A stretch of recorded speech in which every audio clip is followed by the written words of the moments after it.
क्यों रात की रेत पे बिखरे हुए तारों के कंकर चुनती हो?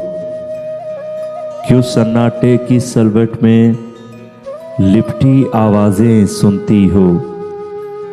क्यों अपनी प्यासी पलकों की झालर में ख्वाब पिरोती हो? क्यों रोती हो? अब कौन तुम्हारी आंखों में सदियों की नींद उंडेलेगा? अब कौन तुम्हारी चाहत की हरियाली में खुल खेलेगा?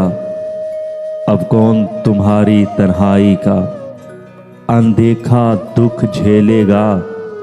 अब ऐसा है, अब ऐसा है, ये रात मुसल्लत है जब तक, ये शमें जब तक जलती हैं, ये जख्म जहां तक चुभते हैं, ये सांसें जब तक चलती हैं, तुम अपनी सोच के जंगल में, तुम अपनी सोच के जंगल में रह भटको और फिर खो जाओ।